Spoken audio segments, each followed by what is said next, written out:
You're supposed to take your spouse, your wife, and put her on a pedestal, and not just saying let her do whatever she wants to, help her to evolve into, what you guys are supposed to be. And it's not always the checkbook. It's not always me bringing home a paycheck. It's not about the health insurance. It's about what she needed and for her to be happy.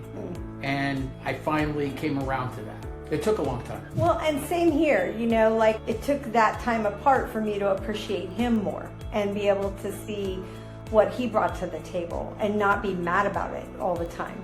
Sometimes when you're able to step away, you learn to appreciate those things. And I think, you just realize, I think obviously getting older makes a difference and helps, and you mature and you learn and you grow. And had our first marriage not failed, we wouldn't be here.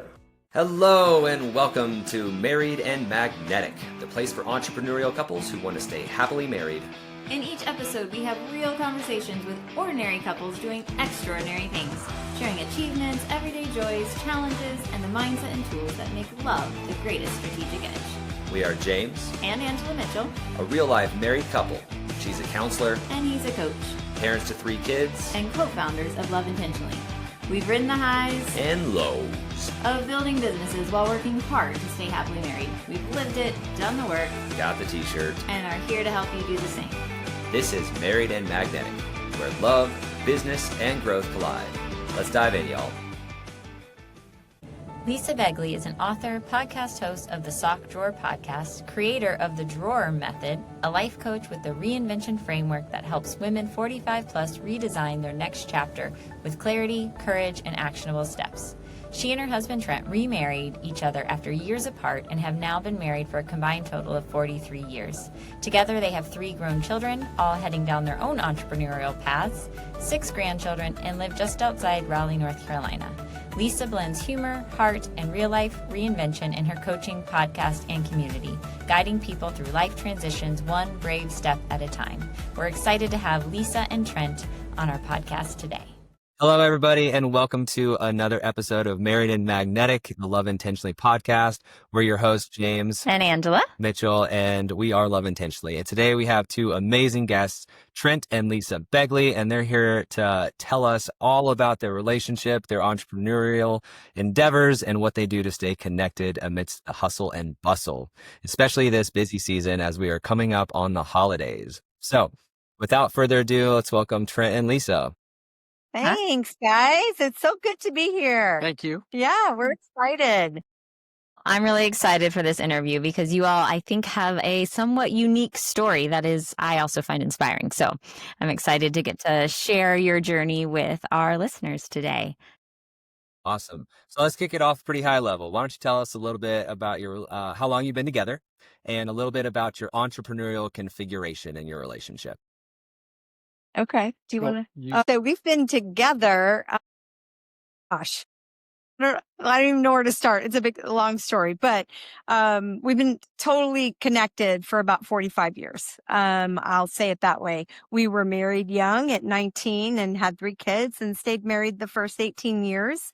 And then decided we were better off apart, but stayed really close friends. And we were apart, I guess, divorced 16 years.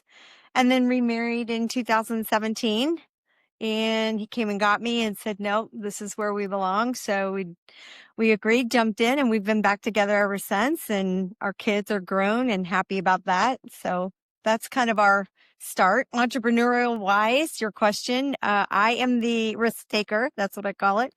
Entrepreneur. And he is the support and the anchor and the stable one in the relationship. Stable, not stable. You never know what the vision looks like tomorrow, Yeah. Yeah, I love that. We talk about the different types of entrepreneurial couples, and I think a very common one is your setup, which we call the anchorpreneur, where you have the one that's the steady, often has the, W-2 and the benefits and the, all those good things. And then the other one that's the entrepreneur. So I'm sure a lot of our listeners can relate to that dynamic, and it comes with its own beauties and its own challenges as well, right? Now, Yeah. Lisa, have you have you been an entrepreneur the whole time throughout your entire relationship, or is that something newer that you've gotten into over the years?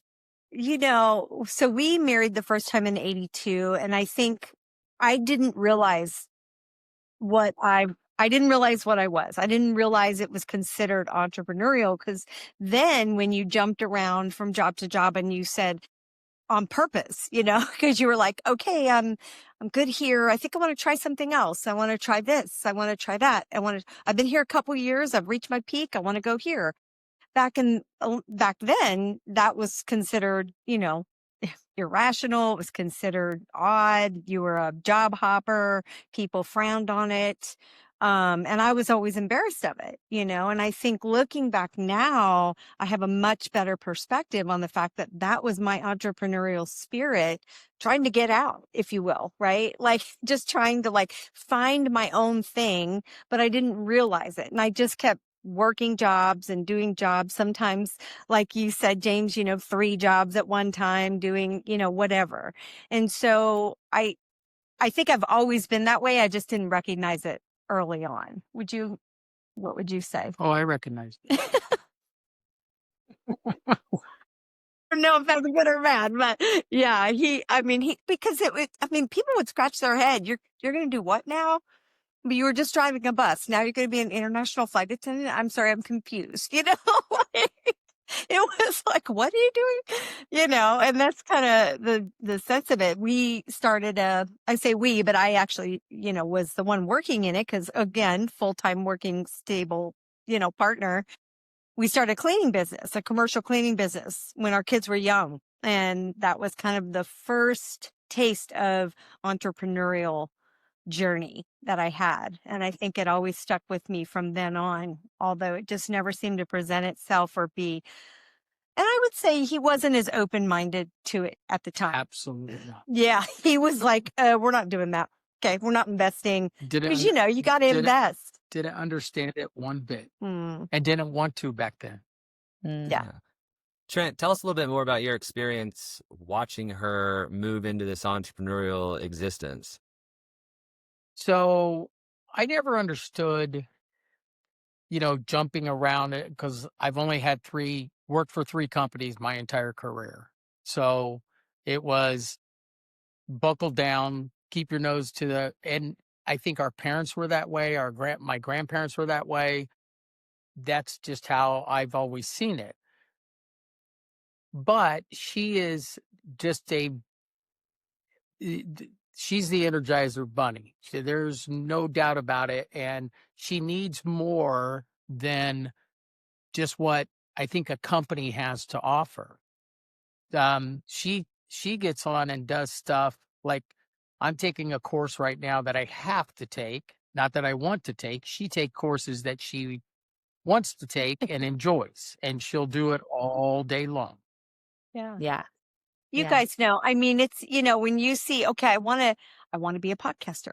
Okay, well, I'm going to get on. I'm going to learn everything about it. I got to get this course in. I got to try this. I got to try that. I got to try this, I want to write. Okay, well, I need someone to help me with that. So how do I, do the research. And now I have to get on and watch all these webinars and learn from people and read the materials. And, and I just love doing that. That's what gets me out of bed in the morning. Yeah. So Trent, it sounds like you at first didn't understand this entrepreneurial mindset and brain and amount of energy she has, right? And that you've really come over the years to see it, understand it, and even appreciate it, is kind of what I heard in your voice and in your tone and how you said it. Absolutely. Yeah. So what do you see as, now that you've come to understand it a little better, how do you support her in that? I think the big part of supporting her is we negotiate everything that, if she says, I want to do this, well, she doesn't even say that, because I wouldn't say no. It's to the now in our life, in this stage of our life, is whatever makes her happy and whatever it fulfills her, because I never understood that you're not fulfilled having a full-time job, but I could see it now. And who am I to deny her anything? So she's my everything. And, we know that. And He's super supportive now. It used to be, I think in our younger years, we didn't navigate those things well. We had kids young, we got started young, and I, because I had no idea I was going to have this. And I credit a lot of this to watching my mom sort of, she was a dispatcher for an oil company for years. That's what she did. That was her career. And she did well at it. But then I'll never forget when the company closed, I watched her suffer so badly that she never regained her independence, her self-worth. She never gained any of that. And I think looking back now, I can see where my mom was. That's probably where I get it. My mom was probably like that, and she just couldn't pivot. And I think that's what speaks to why I now am so driven to help people pivot, because life takes a turn, and or you want to pivot and you don't know how, and I think he didn't understand that. And it was, it caused a lot of rift, right, in our marriage. It was a lot of arguing, but I want to do this. Why do you need to do that? And it was always, not finding common ground. We struggled with that early on, and I think now he's a blessing. I mean, because he's like a rock. I can always go to him and kind of lean on that. And even if he doesn't agree, he might take a step back and just let me say and do whatever. And if he thought it was going to impact, our financial situation or whatever, of course we talk through those things. But other than that, he just kind of lets me go, and I'm forever grateful, honestly. Beautiful. So I'm curious, and I love the uniqueness of your story of being together and then splitting up and then years later deciding, no, we really are each other's people, right? Like you said, Trent, she's my everything and we belong together. If you could, and this not saying that there are regrets about the path you've taken, but knowing what you know now, what advice would you give those younger versions of yourself about navigating marriage, especially with an entrepreneur in the family? What would you do? Young kids. And yeah, you were just in the throes of it. You were young, you had young kids, you were, hopping all over the place trying to be fulfilled in your job, right? What advice would you give your younger selves? You want to go first? So you go. I always say I needed to grow. And when we separated, divorced, we were still co-parenting our children. I very involved father, very involved mother, and that's what kept the family unit together. But over those years, I matured and learned. One of the things that I always took for granted: the house cleaning, the laundry. It all got done. I don't know how, but it did. Well, once I was a single father taking care of 3 kids, when it was my week, we split the responsibilities right down the line. I really grew to appreciate what she had done, even though she was doing other jobs and worked a full-time job, and I came home and it was all done. I figured out real quick. So I think that opened my eyes. I was raised in a Southern household. My parents were from Oklahoma. My mother was the stay-at-home mom. My father, the father that went to work every day. Well, that's kind of how I was raised. Once I did the other part of it, it really opened my eyes. Super traditional, and I had the non-traditional. My mom was divorced twice. It was just her and I until I was 8. And I think going back, if we were to tell, for me, if I was to go back and tell my younger self something, it would be to have a little bit more understanding. I wish I would have said, take a little bit more time before we married. Not that we wouldn't have married, so would have, but I think the understanding of your childhood and how different and how much different that is. When back in the 80s, like we got married in 82. We did not talk about, We went through a little counseling session through our church, but other than that, nobody talked to us about like, okay, or do you want kids, or how many kids do you want? How do you deal with your finances? What are your values? What are your morals? Like these key things now, I would say to our younger selves, take a break and walk through that journey first before you take the leap, just so we would have had a better understanding, rather than arguing about it. I would have understood. I still, still loved him, still would have married him, but I would have understood better that he came from a different upbringing, right? Where his mom was kind of a stay-at-home mom, did everything for 4 kids, and he had siblings, and I was more like the only child with a single divorced mom twice. Like that brings 2 different sets of, I don't want to call it baggage, but let's call it that, 2 different sets together, and they're complete opposites. So that's what I would say, not only to our younger selves, but anybody considering it now. I think it's still super important to take those steps and to just plug through those 4 or 5 key things and make sure you're on the same page before you jump. Yeah. We talk a lot about being on the same page. And so what I hear you saying is that taking a little bit more time and maybe having some structure, being on the same page, can help you get your feet set before you really start to grow together, grow your family, grow your wealth. And Trent, you said that, like, I needed to grow. That one gave me the goosebumps, or what I like to call the God bumps, when you said that. Because what's interesting is that one of the things Angela and I noticed seems to be almost universally true for the entrepreneur is that we recognize that the success that we can achieve in our business is directly correlated to our personal growth. And we will reach caps or glass ceilings anytime we are at a point where our growth has stalled or has taken us to a certain level, right? And so to hear the anchor go, I needed to grow. And so it sounds like getting the laundry duty and single parenting was a huge growth spurt for you. Were there any other avenues that you took for personal growth that have helped you to meet Lisa better in this? Yes. So all the years that we were divorced, like I said, we co-parented our children, but she was always my rock too. She likes to say I'm the rock, but really she's just as much. And I've known her since I've been 15 years old. That's when we first met. Sophomores in high school. Yeah. We didn't date in high school. No, it was after high school. So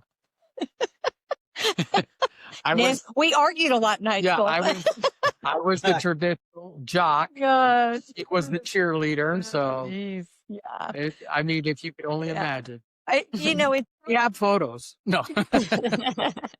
We even have one handcuffed together, but that's a whole story. Anyway, so hey. Yeah, that's a whole other story. It's all PG. It's PG. Okay.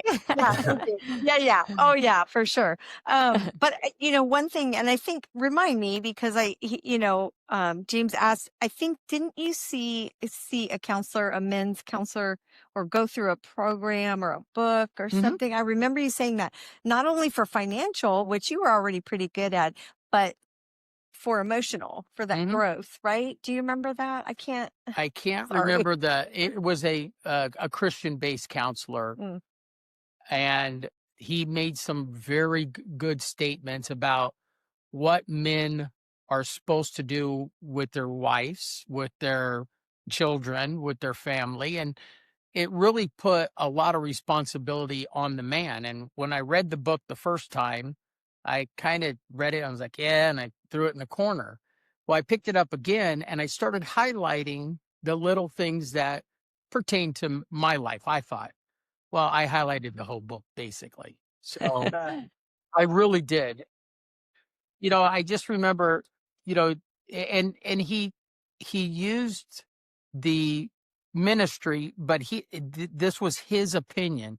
You're supposed to take your spouse, your wife, and put her on a pedestal, and she is supposed to be your everything. You're supposed to take care of her, surround her, do all the things, and not just saying let her do whatever she wants to. Help her to evolve into what you guys are supposed to be. And that helped me a lot, seeing her, what she needed And it's not always the checkbook. It's not always me bringing home a paycheck. It's not about the health insurance.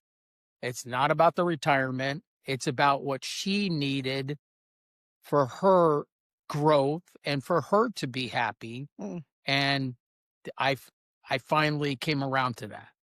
It took a long time. Well, and same here, like it took that time apart for me to appreciate him more and be able to see what he brought to the table and not be mad about it all the time. Sometimes when you're able to step away, obviously a great big step away, but step away, you learn to appreciate those things. And I think, myself went through some therapy and things like that. So you just realize, I think, obviously getting older makes a difference and helps, and you mature and you learn and you grow, and failing helps. That sounds terrible to say, but it does. Failing helps because that's how you learn. That's how you grow.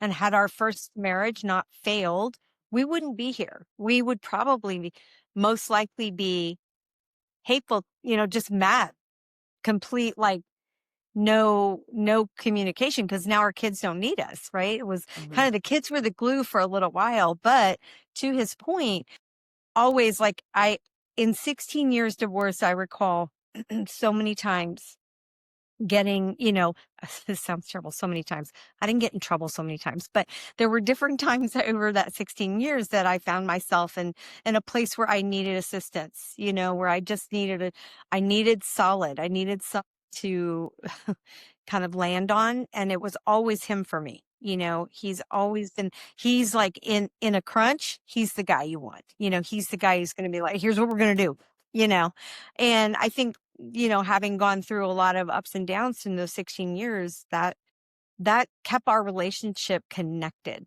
even more than we already were, because we were always friends. We were never not friends. And I think that's the difference. Hey, I built a house and had her come over and design the whole thing. And we were divorced. But she came over to the house and told she wanted these cabinets and this stuff because I just trust her that much and wanted her part of it. Well, Andy's color. and he's colorblind. Most men, I do have a touch of colorblind. Yeah.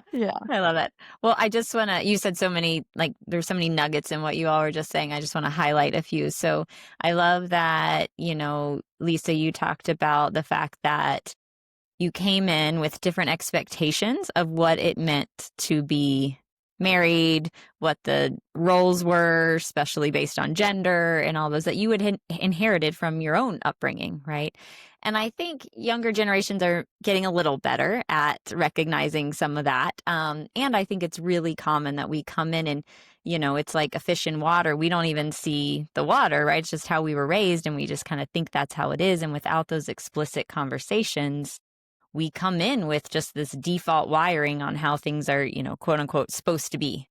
And if we don't check those and look at those and discuss those and come up with a plan together, then it can get, tense, and we can end up butting heads a lot. So I love that you brought that up. And then the other thing too, I've noticed as you were both talking is seemingly the thing that changed a lot over the years was this growing appreciation for each other, right? Of who each other is as a person, what each other needs to be fulfilled and happy.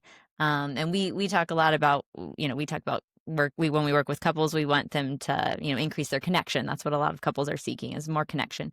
And so we see that as being appreciated, seen, and desired.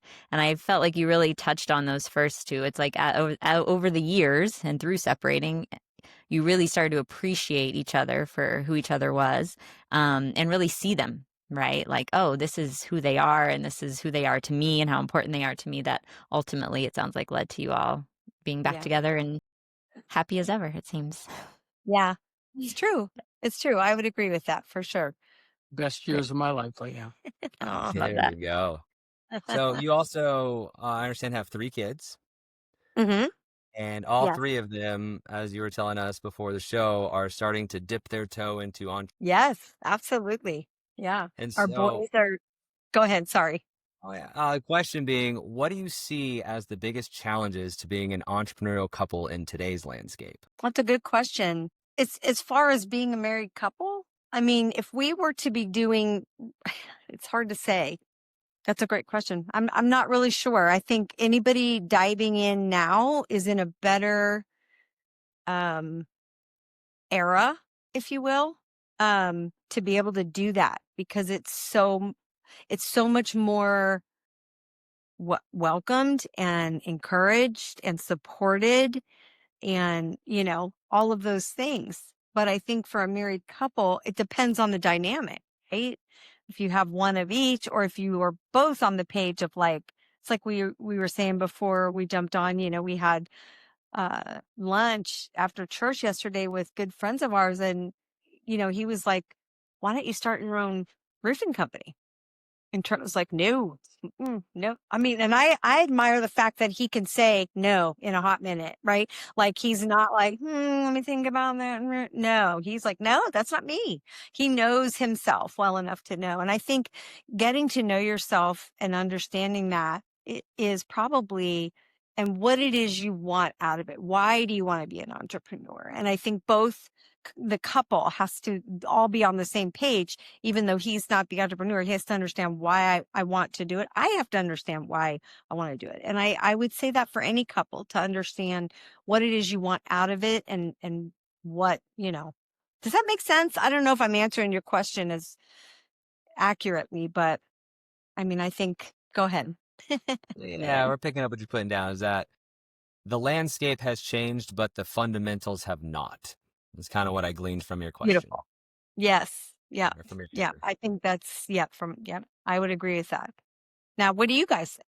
I mean, Yeah, I mean, I would say, and it sounds like something you do well, maybe now better than in the past, but is that really open and explicit communication, right? I think and an appreciation for each other and what skills each of you bring to the table, whether you're in business together or one's an anchor or one's a stay-at-home parent, whatever the configuration is, really appreciating each other's skills. And I think being on that same page, right?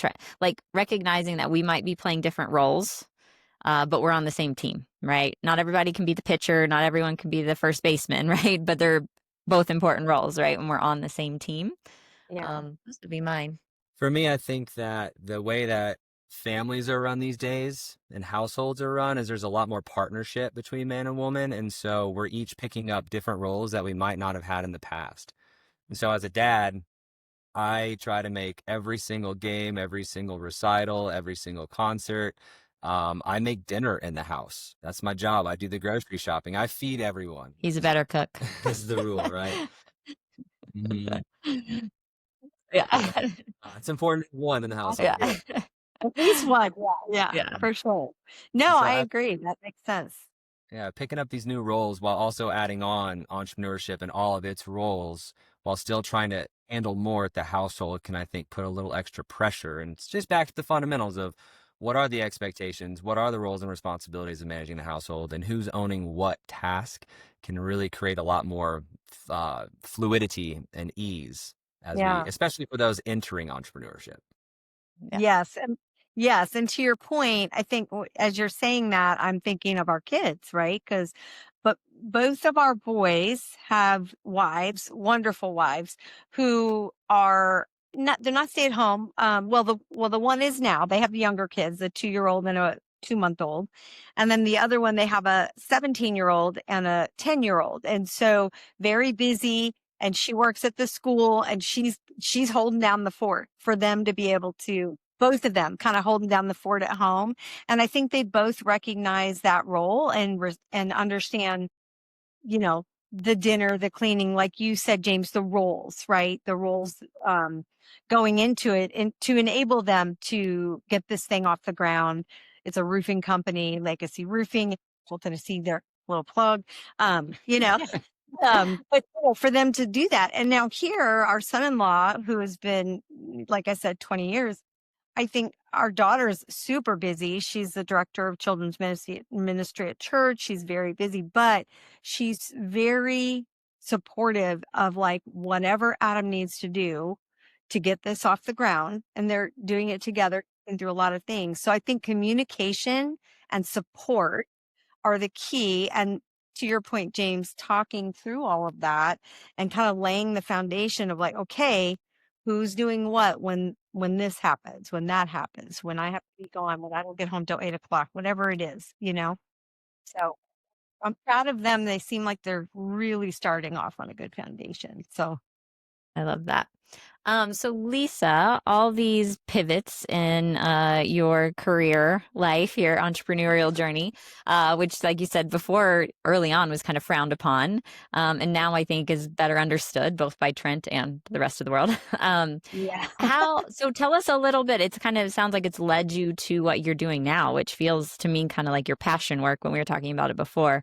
You have a book out, The Sock Drawer Philosophy, right? You're doing some coaching. Tell us about where you're at now, what you're doing. Yeah. So, it's funny. I had really no idea coming out of the gate in February. And so I knew I've always wanted to write a book. I've said it for years. He knew that.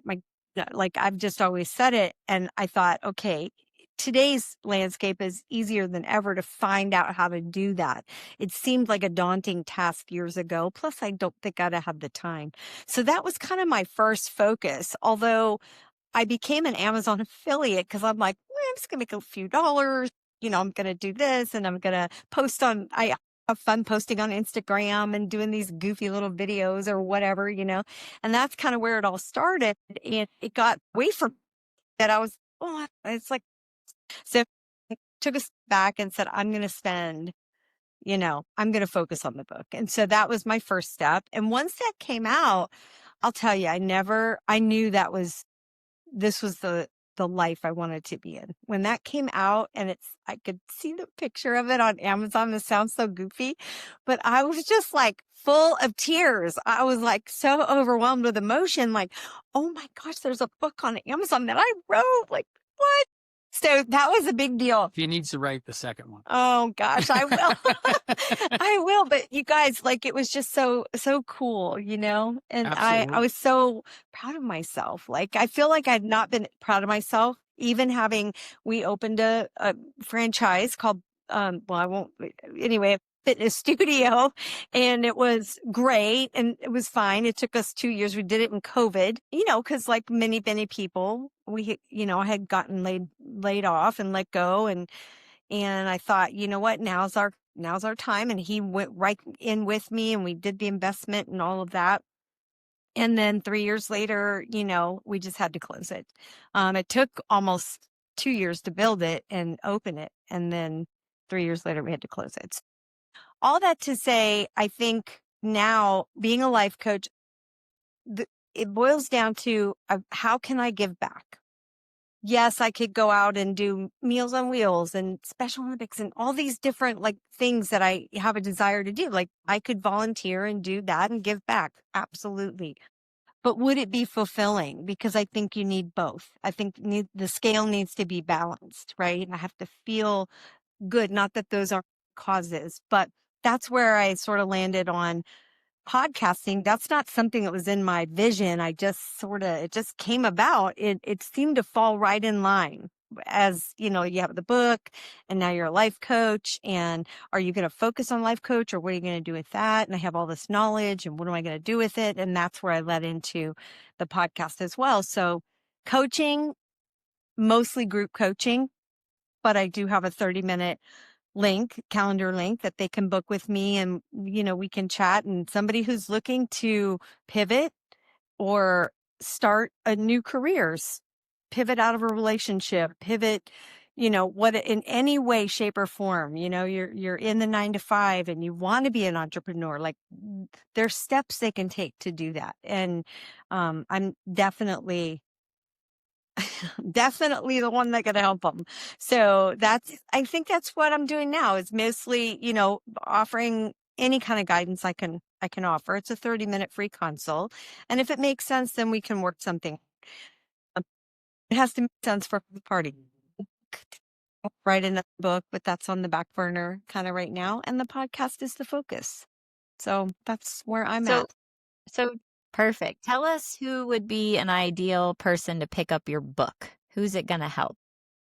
Anybody who hasn't anybody who hasn't let go of the past in order to move forward, right? So it's learning to let go. It's learning to find a way to kind of shift your mindset and look at things in a different way and be able to say, okay, maybe I've been looking at it this way, take downshift. Like one story I share is this young lady who was getting married, spent a year planning it, all the dream, and then on the day, it was an outside wedding, it all rained and it all came crashing down on her, you have to pivot. And she was struggling with that pivot. And so at some point between her family and her support network and her fiance were able to okay, it's going to be okay. And they took an inside space close by and were able to pivot the whole scenario in a quick amount of time.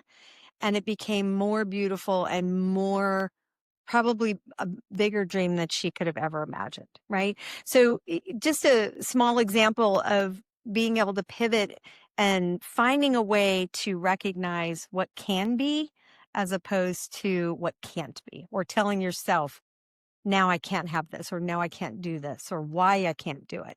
Let's find out why you can and why you should.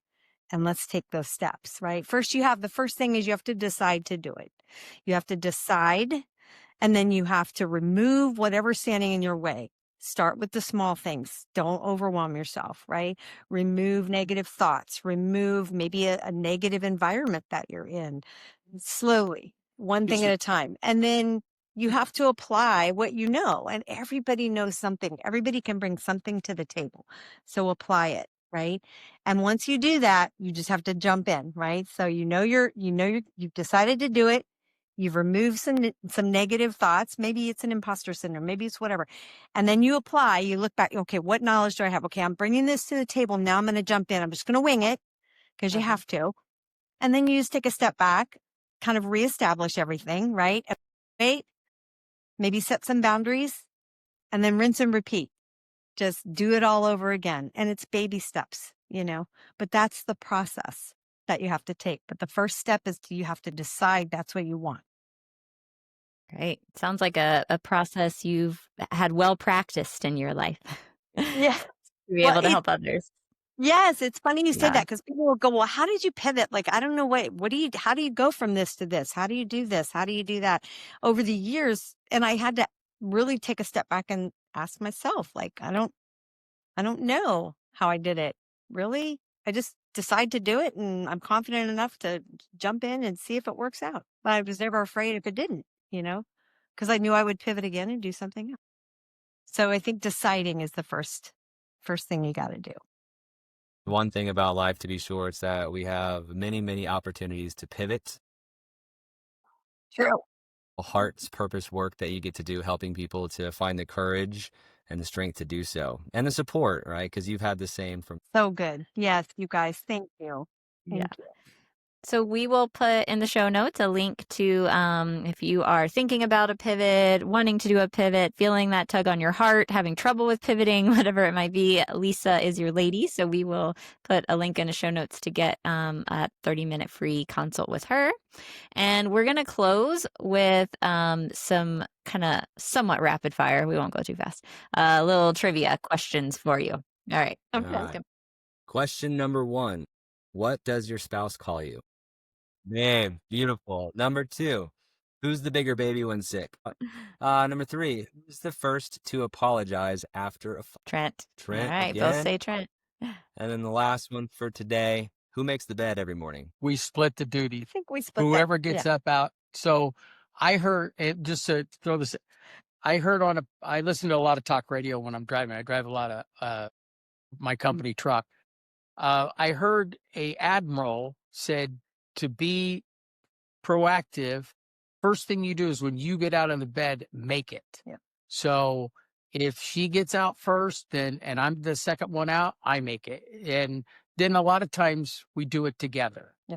I would say probably more doing it together.